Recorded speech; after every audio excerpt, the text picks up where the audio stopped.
What's up YouTube? Jeff back again, and today I'm talking about my first impressions of the LG V60. Very excited about this. LG sent me out this phone, and I'm actually really liking this phone so far. So we're going to talk about some of my first impressions of the display, of the camera, of pretty much everything about this phone. I'm going to have a full review coming later. Been using this for about 4 or 5 days here as my daily driver. Now, before I get into that, this is not sponsored, but I want to give a shout out to tutoring.by This is actually a company that was created by one of my students. A lot of you know that I am a professor by day at a university. It's my day job. And some of my students created their own tutoring company. It's tutoring.by Again, I'll drop the link below. They tutor things from kindergarten through university. They have some remote electronic tutoring, summer tutoring available.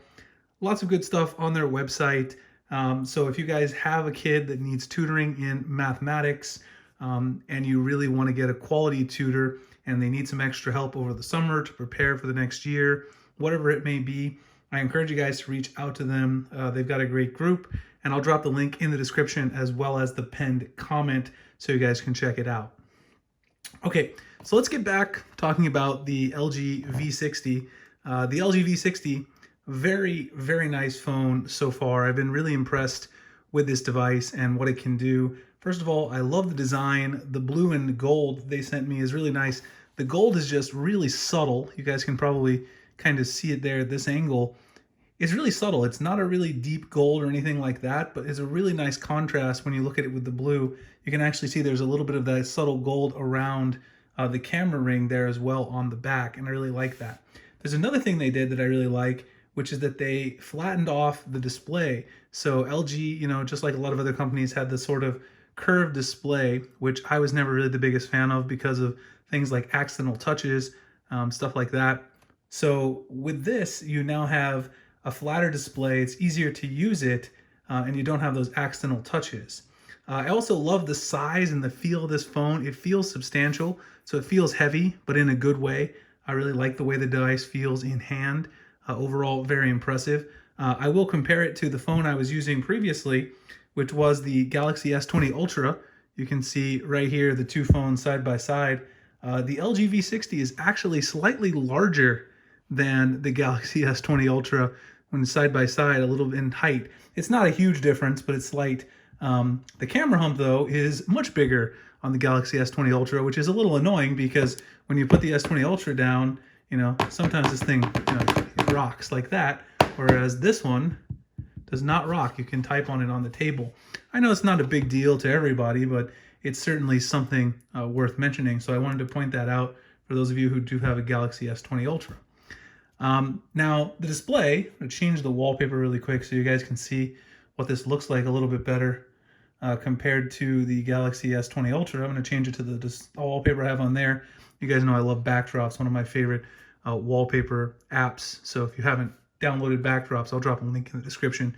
People always ask about that. Very nice display. I will say the Samsung panel on the Galaxy S20 Ultra is still a little bit better, but it's not by a lot. I've been really impressed with the display on this. It gets quite bright.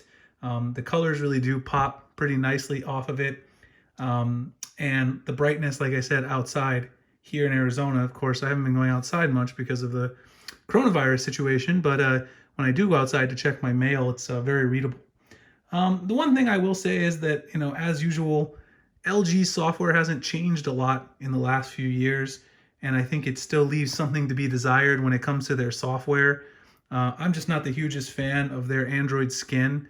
It's not like there's anything majorly wrong with it. They have had some tweaks. I mean, you've got a dark mode now, and that dark mode does work with Gmail. So, it's not all bad. They've made some tweaks to improve it, to make it a little more modern. And of course, you've still got, got gestures now, but it's still not quite as good, I don't think, as One UI on the Samsung devices. But the hardware is amazing. I like the design. It's even flatter around front than the S20 Ultra, like I said. Doesn't have that rocking problem when you sit it on a surface. It's a lot more symmetrical in terms of design. Something that doesn't matter to a lot of people. You've got a headphone jack, with that high quality audio output. The speaker on this thing, very nice as well in terms of the audio quality. Fingerprint sensor in the display now instead of being on the backside. That makes it a more modern phone as well. Allows it to compete with something like the Galaxy S20 Ultra. You still have the physical key over here you can use for the camera. I'm going to delve into the camera and do some camera comparisons. But so far, I've been very impressed. I would say I've actually had quite a few issues with my S20 Ultra camera in terms of focusing on things, especially macro shots. So I actually like the camera on this phone a little bit better than the S20 Ultra, which I know might surprise some people, but that's certainly been my experience so far. One thing I will say is some people complain about the notch at the top, but look, you don't even notice it.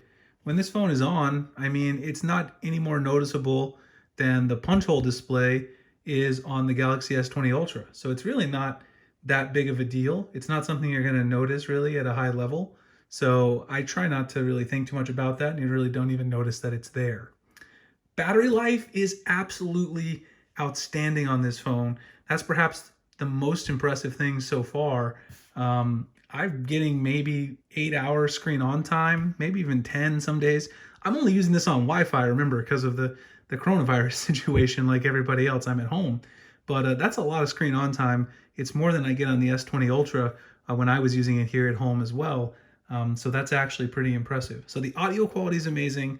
The battery life quality, you know, is really impressive. You've got great design. You've got a headphone jack. And overall, I think this ticks a lot of the boxes that allow it to actually surpass the S20 Ultra. I'm going to do a formal comparison video between the two, but I feel like this has better battery life. The camera's been better for me. You've got the headphone jack. I think the design is actually a little bit better than in my opinion. And again, the only thing that's really, you know, not better on the LG phone is for me is the software, and then also the display is a little bit better on the Samsung device. But those are my initial thoughts. I hope you guys enjoyed the video. I'm going to make quite a few more videos on the LG V60. Again, huge shout out to LG for sending this out to me so I could take a look at it. Again, I want to remind you guys, tutoring by certifiedteachers.com. Help out some of my former students, give them some business. If you have a kid who needs a tutor in math, physics, any of those science disciplines, I'll drop all that information in the description. Appreciate you guys checking out the video. You can find me at dopetechdaily.site, Twitter and Instagram with the links in the description. Drop any questions you have or comments, and I'll get back to you guys. And I'll see you in the next one. Thanks a lot for watching.